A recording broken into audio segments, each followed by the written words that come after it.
Everybody, that was completely my fault. I apologize so much.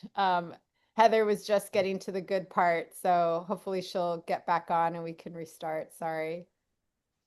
It's the only time something like that has happened in what, 3 or 4 years. So I think that's a pretty good track record. Heather, I'm so sorry. That was my fault. Please continue. It was such a great talk, and I was like excited to hear what you had to say next. I'm really sorry. No problem. Are we on still? Yes, I we're wasn't sure good. what happened. Okay, We're okay, good. okay. And everybody's rejoined mostly. So we're Okay, good. okay. I don't, where was I when we ended? Was You I, were talking about the proteases in the bovine serum. okay, Yeah, okay. Yeah. Just checking. So here I was on this slide. Yes, yeah, yes. exactly. Okay, Thank okay, you. okay, perfect. So here I was explaining how we had the bovine serum albumin and we exposed that and expected in the exposure that we would see lysine and arginine residues if it's exposed primarily to trypsin. And then the question was, do we see a similar profile with our wastewater concentrate? We had detected serine proteases, but other kind of a broader mixture as well. So will we see other types of amino acids on the C-terminus side of it? So here is a plot where I'm showing the amino acid types on the x-axis, and then on the y-axis is the percent of the C-terminus amino acids for a given sample type where we had BSA digested by trypsin and then BSA digested by our wastewater concentrate.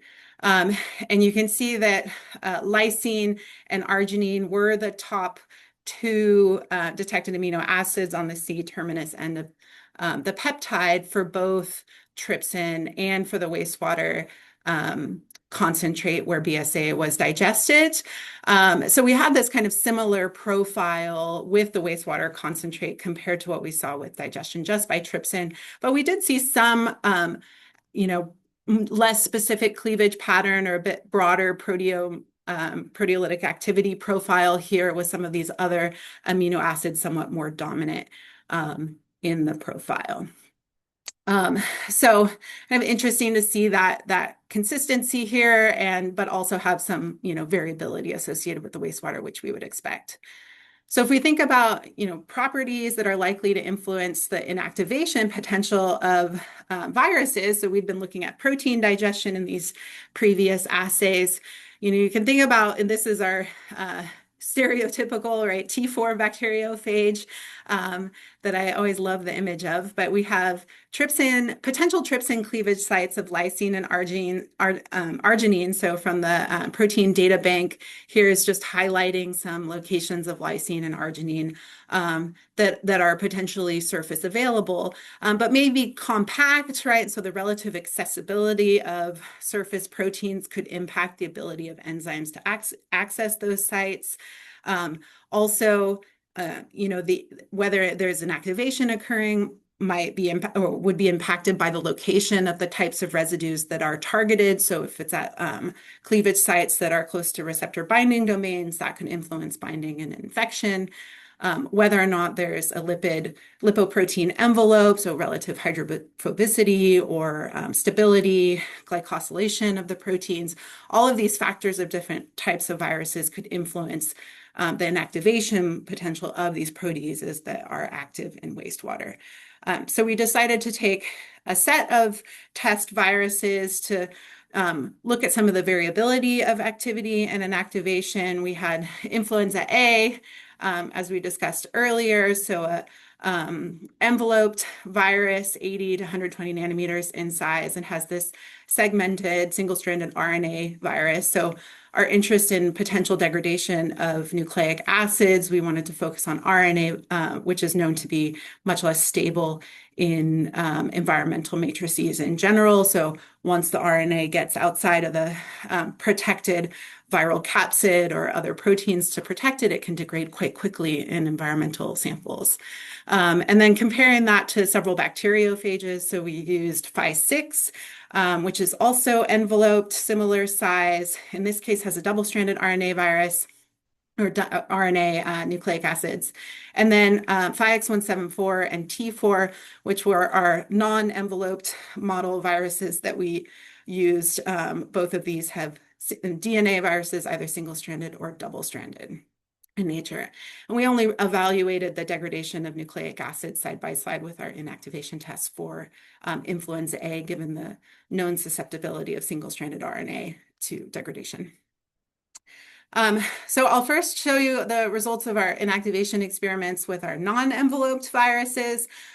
So here we have T4 on top and Phi-X174 on the bottom, and we conducted different biological replicates at each of these three temperatures, 22, 37, and 50, and we exposed the viruses to a buffer, to our wastewater concentrate. In this case, it was 100-fold concentrated, and then 0.25% trypsin. So using a higher concentration of trypsin to look for potential enzymatic activity and its effect on inactivation. And as you can see here, we've got trypsin at 37 and 50 degrees. So at 37 degrees, we do see an activation of Phi-X174 by trypsin. It took that more elevated temperature to lead to inactivation of T4 using trypsin, so increased enzymatic activity, potentially increased access to, the degradation sites. Whereas with the wastewater concentrate, we saw lesser activity relative to the trypsin concentrations we had, but still differentiation from the buffer controls. We're very stable in buffer for Phi-X174 at 37, and relatively stable at even 50 degrees for T4. So some enhanced activity and inactivation observed for our non-enveloped viruses at these more elevated temperatures. We know that enveloped viruses are generally less stable in environmental samples. So with here, we're showing bacteriophage Phi-6, and you can see at 37 degrees, we just have drop off in all of our buffer wastewater concentrate and trypsin tests. But at 22 degrees, so at that lower temperature, and we were trying to work within the ranges of what you might see in wastewater samples. We do see a contribution of the wastewater concentrate to an activation of Phi-6, as well as with trypsin, our positive control. So we did see inactivation by this solution of biomacromolecules for Phi-6 at these lower temperatures compared to our non-enveloped viruses. And then when we look at influenza A, we set up these experiments a little bit differently. So we're showing TCID50, our infectivity assay results. And then this time we use not only our wastewater concentrate, but now we're looking at just a 10-fold concentrated sample. We also re-diluted that solution here and reconstituted it back to close to the original concentration. And then we separately looked at the chemical background, so a less than 10 kilodalton fraction of the wastewater, and then the wastewater overall 0.22 microns. Less than 0.22 microns, so filtered wastewater here. And you can see again, we do have loss of infectivity of influenza A just at 30 degrees C in our buffer solution, but then increased inactivation of H1N1 in the enzyme containing wastewater fraction. So both the 0.22 micron fraction, our 10-fold concentrated wastewater, and then the reconstituted in buffer enzymatic fraction here, as well as a contribution of that kind of less than 10 kilodalton chemical background signal. So for these enveloped viruses at these more moderate temperatures, we did see a contribution of enzyme-driven inactivation. And then if we look at these same exposure studies, but our RT qPCR signals, so for H1N1 genome, concentrations, these are just, relatively small portions of the genome. So it wasn't looking across the entire genome, and we can't rule out, degradation at sites not associated with these targeted qPCR assays. But we looked at two different gene targets, H1 and M gene for H1N1, and saw relative stability. This data is just showing PBS in black, and then the wastewater concentrate, that 10-fold concentrated fraction in blue, and not too different between those and relatively stable compared to the inactivation over time. And we also added RNAs just to be sure that we had plenty of nucleases present in the wastewater. So both with adding RNAs prior to PCR or without adding RNAs prior to PCR, we did see relative stability of that signal. So not too much impact in this case for H1N1 RNA detection following protease exposure. And then the last component that we looked at was trying to assess the different types of classes of proteases involved in enzymatic inactivation. So, we did see wastewater-derived proteases that seem to potentially limit endocytosis or at least degrade and lead to loss of infectivity of our H1N1. And then we added different inhibitors to bind to the proteases to see if we could regain some infectivity or prevent loss of infection by adding different types of inhibitors. So E64 has a primary target of cysteine proteases. Pepstatin A has aspartic acid proteases. Bistatin has inhibits metalloproteases and aminopeptidases. And then AEBSF is a protease inhibitor that primarily targets serine proteases. So we separately incubated our wastewater concentrates and looked at first the casein digestion profile using those fluorescence assays and then the infectivity assays. So looking at the results of the casein digestion profile, here we have our fluorescence units. And you can see that with no inhibitor added into solution and exposure of casein protein to our wastewater concentrate, that tenfold concentrated biomacromolecule component, here's your fluorescence, but then when we add in pepstatin or E64, we don't really see suppression of the fluorescent signal. We see some reduction of the signal with the addition of bistatin, which indicates that there's activity of these metalloproteases. And then we do see with AEBSF, this inhibitor to serine proteases, a reduction in the fluorescence or a limitation of the casein digestion by the suppression of serine protease activity. So some metalloprotease activity and some serine protease activity as well. We did similar experiments then looking at H1N1 inactivation in buffer.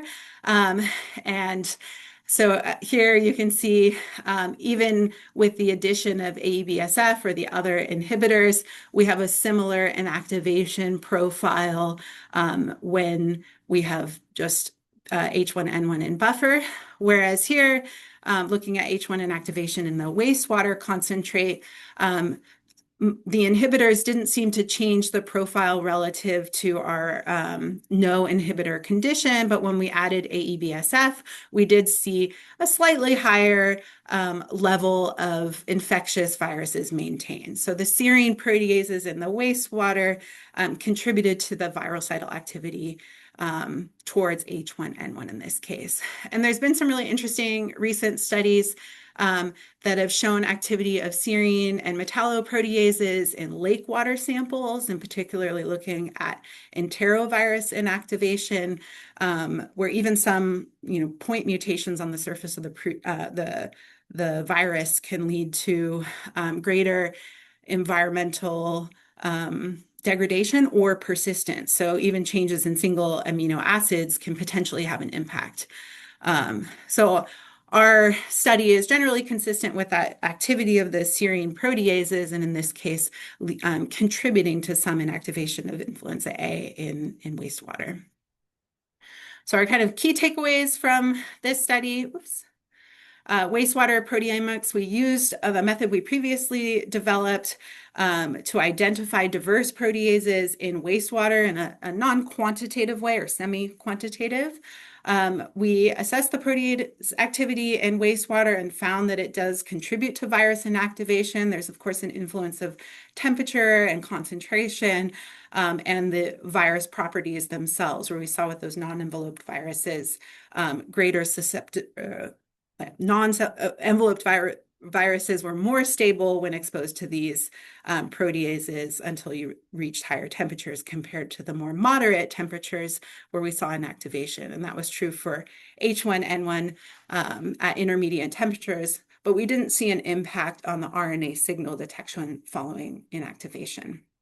And then we investigated further the mechanisms associated with that and found that serine proteases were a contributor to H1N1 inactivation in wastewater.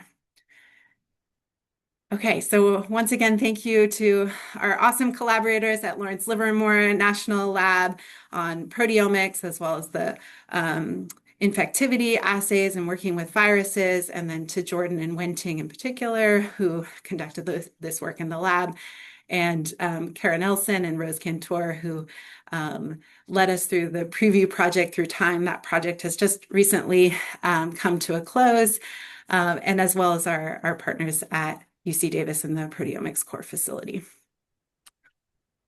Pass it back to you guys. All right. Thank you, Heather. Very, very nice talk, even with a little bit of a hiccup in the middle, but we were able to pick it back up and it looks like folks were able to join back. All right. So we have just a few questions I'll be able to get to at the time so that Michael has time to speak as well. But the first question from Chung Ho, were you able to identify lipases that could break down the lipid membrane? Yeah, it's a great question. And certainly I think that lipases, I meant to mention that can contribute to, breakdown of the lipid membrane in the case of the enveloped viruses as well. So, we saw with the serine proteases, it didn't necessarily account for the full inactivation profile. So I think the contribution of lipases and other biomacromolecules it adds to that inactivation profile, but we haven't searched in the database for those. We focused on the proteases for this part of the project. And another question from an anonymous attendee. Did you see different protease effects from different wastewater sources? Yeah, so I didn't show this plot, but we did have different dates of collection, and we collected from a couple of different wastewater treatment plants. One being on campus, which is generally a lower TSS concentration overall, and then a larger facility that has kind of a higher influent TSS concentration, drawing from a much larger population. And there's variability certainly associated, but it wasn't from lot to lot, right? So that's why we were also conducting these replicates from a couple different locations and different sampling time points. But it wasn't as dramatic as I thought it might be, and I think it's certainly worthwhile to sample much more broadly to capture some more of that variability. Our protease profiling experiment was just done with one wastewater facility, but I think there's certainly opportunities to use and apply that method in many other locations. Great. And one last question we'll get to. Allie added, and it looks like there's a few other questions coming in, but I think, Heather, you can actually answer in the Q&A once we're done, if you don't mind. But the last question from Allie is, do you think the RNA PCR target is why do you think the RNA PCR target is so stable? And do you think other RNA segments of the genome, is that an artifact of your target, or is that generally the genome is fairly stable? Do you want me to answer that here or answer? Oh, you can answer here, and then the other Okay. questions that are coming in, you can answer in the Okay, in the Q&A. Q&A. Yeah. Okay. Yeah, I mean, I think there's additional protection. So you could think about, at some point there may be a full unraveling or destruction of the envelope and the capsid where you could have access of the nucleases to the RNA more broadly. In this case, there can be additional proteins protecting the RNA itself. So, that might require additional time and exposure before that RNA is actually degraded. So sometimes we'll see, these RNA extraction experiments where you get a really pure RNA and then expose that to wastewater or other environmental samples and see that fast degradation. But the reality is, right, there's a lot of potential protective materials both within the virus itself and also in the environmental sample, right? You could have deposition of organic compounds on the surfaces of the RNA, even if it's degraded. So to the extent to which the two targets we picked is representative across the genome, I don't have a good answer to that, right? In an ideal experiment, sure, you could look across the entire genome and look for degradation, but I think, looking at these two different targets at different locations on the genome, and they both remain relatively stable, I mean, that provides some confidence in the stability that we saw. Great. Thank you so much, Heather. Sure. And thanks again for powering through our little hiccup. Got back on. But with that, maybe we'll hand over Michael if you'd be willing to share your screen. And as Michael's getting set up, Heather, I think we'll try to answer some of the questions in the Q&A, and reminder to put any questions you have for Michael in the Q&A as well. All right, I can Okay. see the screen, so go ahead and get started when you're ready, Michael. Okay, great. Thanks for the introduction, and glad to be here. I'm a postdoc at the Satter Lab at Rice University, and today I'm talking about a computational tool we recently developed to design. So we're talking about nucleic acid here instead of protein. So specifically, the assays we're talking about is mainly real-time PCR or digital PCR or tiled amplicons. So before going to the content, I would like to give a big shout out to our team, a Stater Lab at Rice University, and also Dr. Trangen at Rice Computer Science. And we developed several computational tools and also as well as some assays for wastewater monitoring. And we're sponsored by CDC Center of Excellence and also Houston Health Department. So today, again, we're talking about a computational tool recently developed by our team called Sequent. And so first, I would like to discuss assay design for wastewater monitoring and show why we need new targets and new assays. And then I'll go to give you a very brief introduction about the algorithm behind Sequin and why it addresses key challenges in identifying new targets or signatures.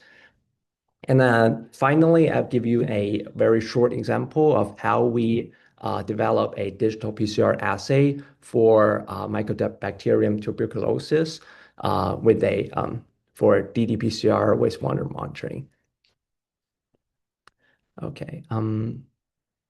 So first, when you want to design an assay for wastewater, usually we want to do at least what I did like 3 years ago is I go to literatures, like existing assays that people published before. So imagine you have a like CDC emailed you and they want a new assay for Bordetella pertussis. And I literally just searched on Google Scholar that's PCR for pertussis since 2015 because this is a relatively, still recent after the NGS era. And then I found this paper. Uh, they said it's improving the detection with 4 pertussis targets with PCR and is decently cited. So I decided to try it out. And then I go to the method section of this paper and I look at the table where they show all of their primer and probe sequences. And by the way, in case you're not familiar with uh, a typical real-time or qPCR or digital PCR assay consists of 3 oligos, which are with a forward primer, a reverse primer, and a probe, right? And usually they will target a specific region on the genome.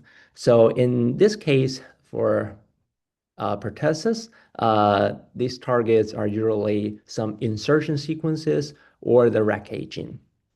So when we're looking at these primers and probes, you have to ask yourself 2 questions, right?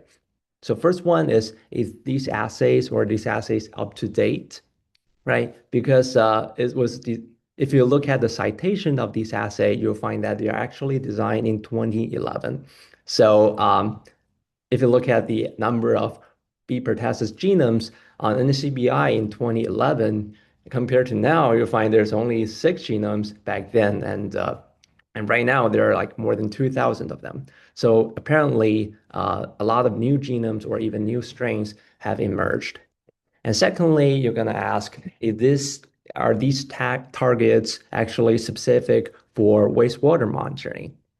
So you take a closer look at the paper and you found that they're actually testing clinical samples or in other words, culture samples. So that means their sample is very pure. There's only probably only the Bordetella species in it. But in wastewater, we're facing a very complex background, right? where when you're trying to detect a specific bacteria or virus, you're facing all kinds of different other species in the wastewater. So you want your assay to be really specific. So a lot of cases, for wastewater monitoring, we actually want to design new assays. And for assay design, it's kind of a straightforward process and also handled by a lot of tools. But I'll just give you a general picture of how an assay is designed. So design an assay, we have to rely on a concept called MSA or multiple sequence alignment. So it's basically compare all of your genomes. It stacks all of your genomes together and try to align them base by base.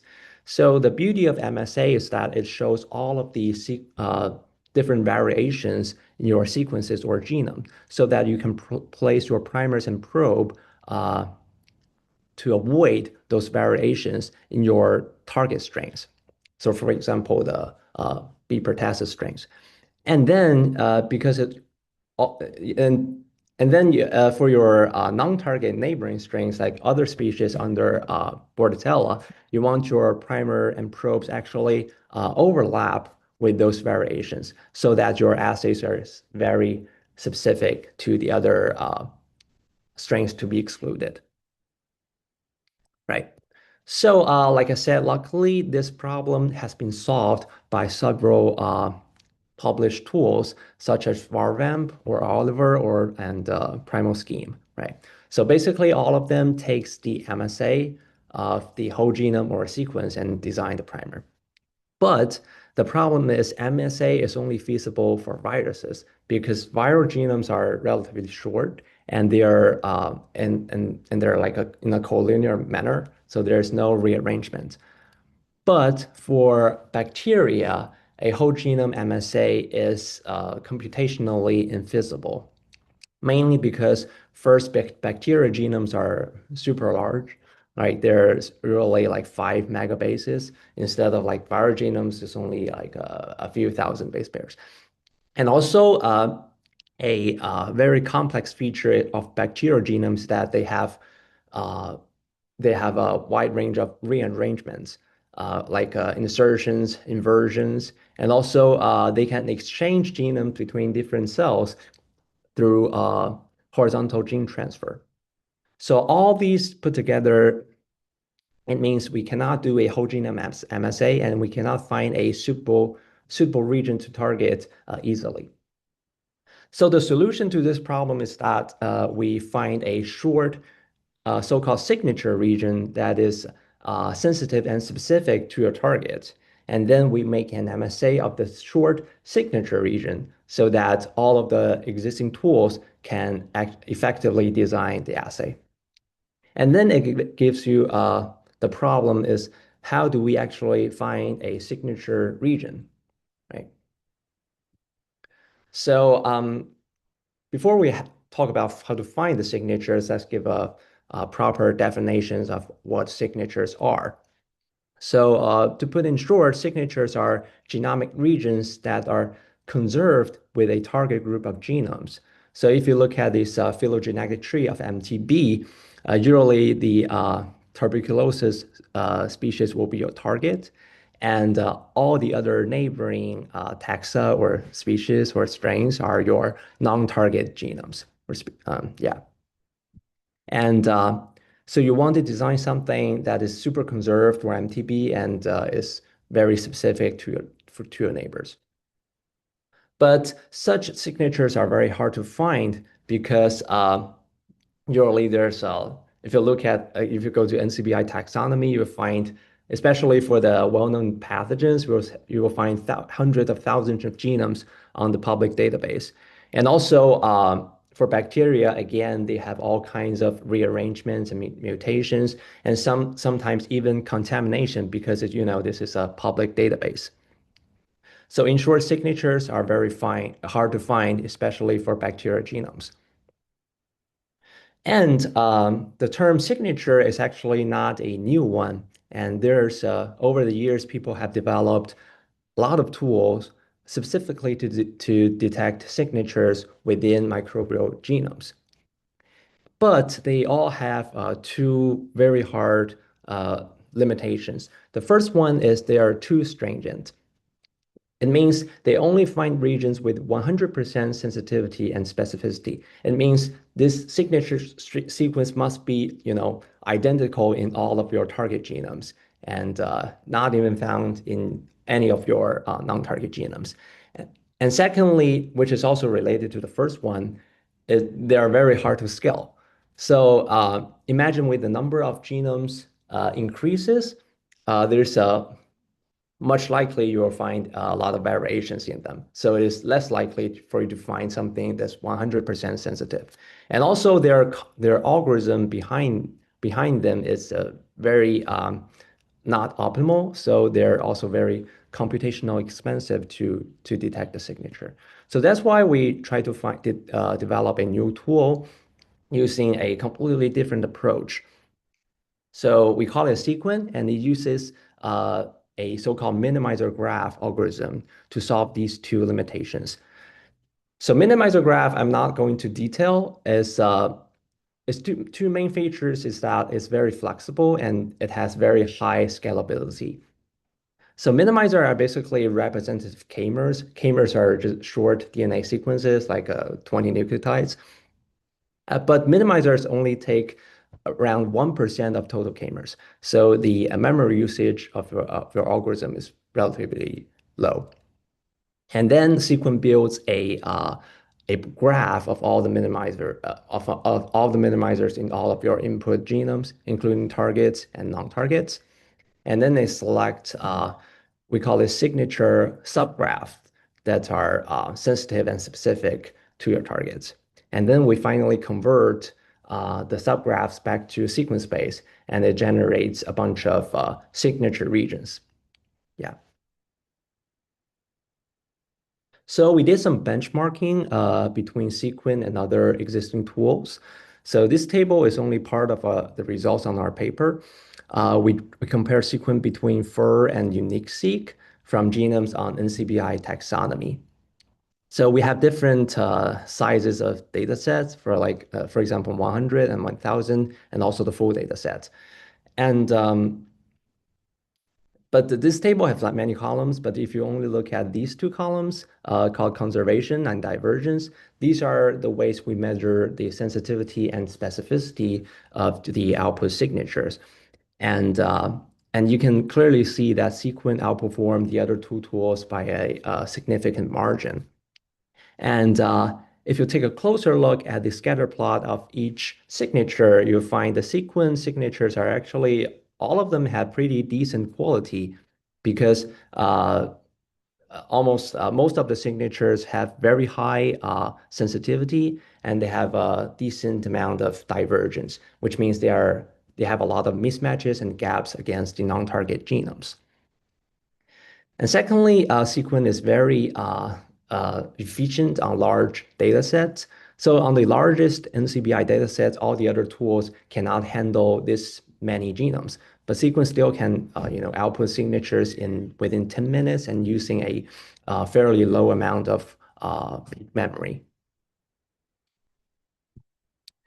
So finally, I'm gonna give you an example of how to use Sequent to design assay, specifically a ddPCR assay for MTB.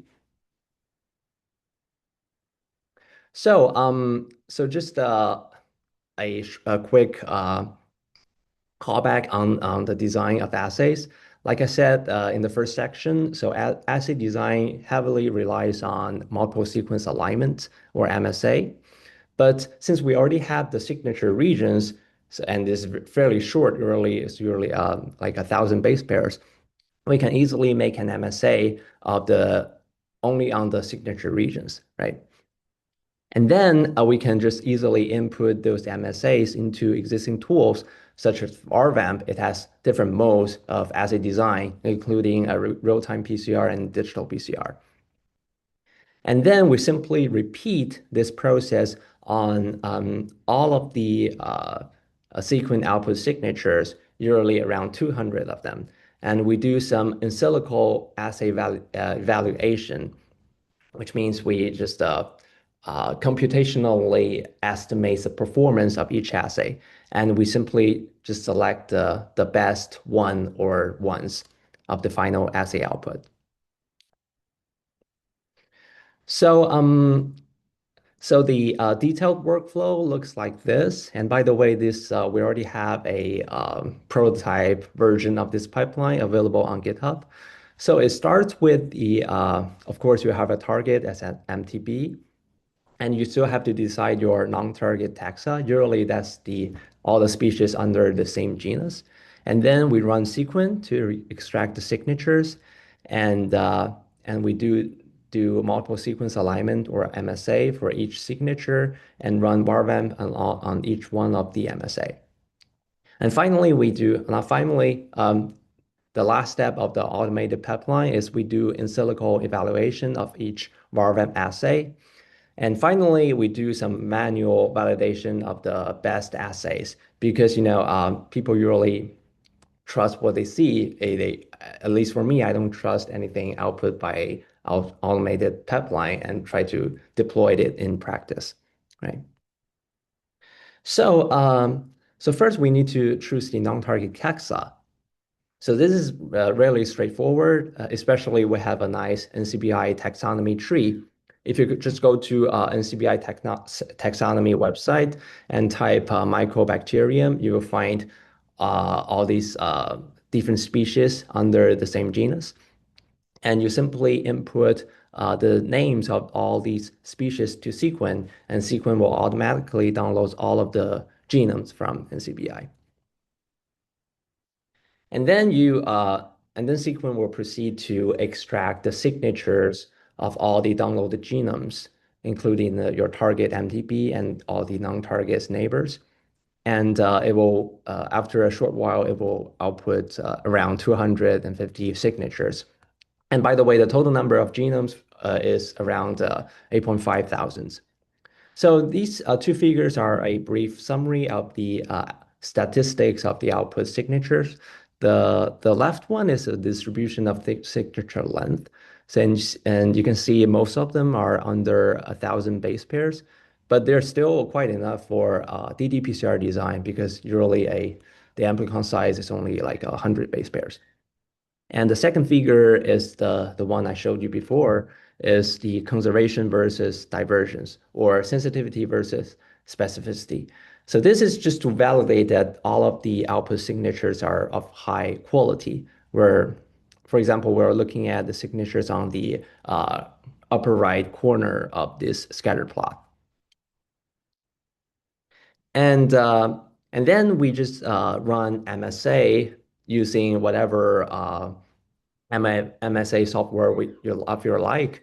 In this case, we use MAFFT to run the MSA, and then we try to use varvamp to design an assay on each one of the MSA.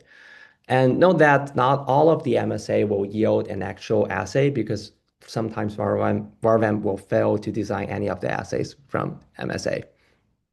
And here is an example of how the assay of design is designed by varvamp. Like this for ddPCR, there will be like 3 oligos, 4 primer, reverse primer, and the probe. And you can see there's a lot of mismatches on the non-target genomes, meaning that this assay probably will be very specific. So we basically evaluate all of the assays and put them into a table and sort them by a score we derived as a weighted sum of some normalized metrics, including blast hits, varvamp penalty, as is like a GC content, melting temperature, as well as sensitivity and specificity. And lastly, we do some manual validation. This could be whatever validation you like. So personally, I will run primer blast just to check the actual specificity against all the other species. But of course, there are some limitations for this pipeline. The first one would be the way you calculate sensitivity and specificity usually requires some expert knowledge. So this is actually the domain of PCR simulation and is quite complex.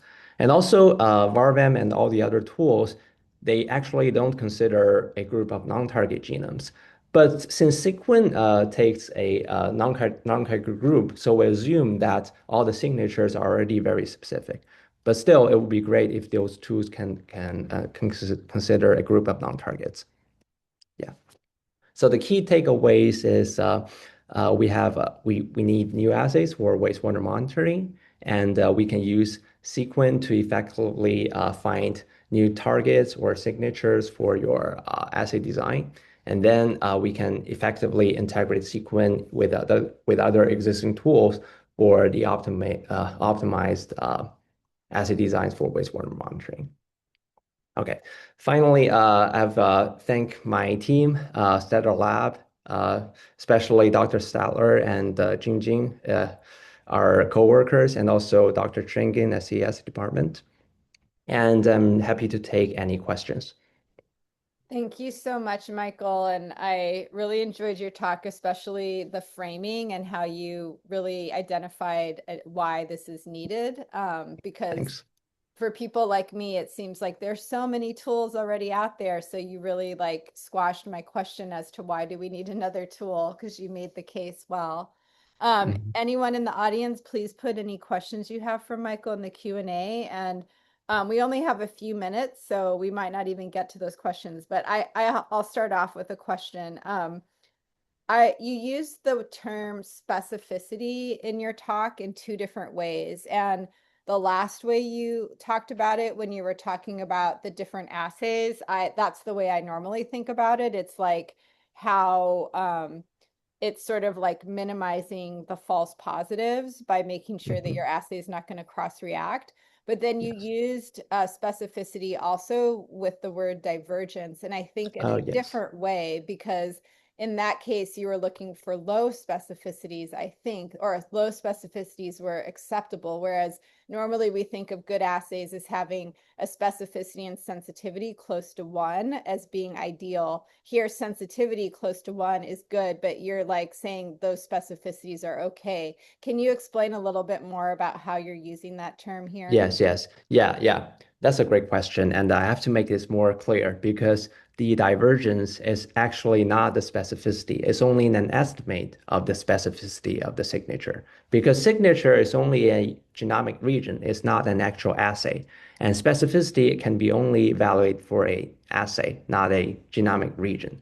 So we just only estimate the specificity by divergence, which is the amount of mismatches and gaps in the signature. So usually like 30%, it means 30% of the nucleotides are different in the non-target genomes. And that means like 1 out of 3 bases are different. So if you design an assay on such a very, and region of that many mismatches, it will have usually will have a very high specificity. Yeah, that makes sense. So you're looking But yeah, just remember this is not an actual Yeah. specificity. Yeah. Okay, that makes sense now. It's just a different type of, got it. Yeah. Oh wow, a lot of questions popped up in the Q&A. So someone can I said they had see? the same question. All right, that's useful. Let's see. So the There's some first one, compliments. minimizer, is not a deep brain graph. Yeah, we got the same question from reviewers. It's not a deep brain graph. If you look at the definitions, they're quite different. Yeah. Okay. And then another question here is, did you include possible genomes from the environment based on samples you want to screen or monitor? And I guess this goes to like your selection of genomes to include. We don't have any filtering on the input genome. So basically download everything from NCBI. Yeah. Okay. Including the environmental, like assembled genomes from environments. Yes. Okay. So even assembled genomes of like uncultured organisms. Yes. For example. Okay. Uh, I have another question here, which is, could you talk just a little bit more about your in silico assay validation? So if you go to like your second to last slide or something, there's a table and it says blast hits. Can you explain whether, like, how would you come up with a number for that with 3 oligos? Would it be like a blast hit for all 3? A blast hit for just 1, or like how do you deal with the 3 different sequences for the primers and the probe? Yes, yeah, that's a great question. So here, these blast hits is actually not the oligos. This is actually the amplicon. Oh, Because okay. for ddPCR, we think that's our expert knowledge probably. We think because usually you have to make all three oligos to work in order to get a positive signal. Mhm. So, and usually because your amplicon is fairly short, so we just assume that you have to match the whole amplicon have to match in order for the assay to work. Okay, So we got usually it. don't blast single oligos. We just blast the whole amplicon. But here's another trick. So we usually exclude the target genus from the BLAST database so that we can get a picture of Yes, how the amplicon align to all the other stuff in the great. environment. But of course, we also blast against all the neighbors. So there's a lot of different blast settings we do.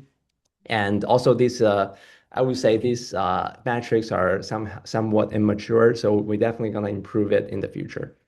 Great. Thank you so much, Michael, for doing this work. And thanks, everybody. Sorry about the technical issue, completely my fault. And we'll see you in next month. Have a great day. Thank you, Heather and Michael, so much. Bye, Thank you. everyone. Thank you, guys. Bye.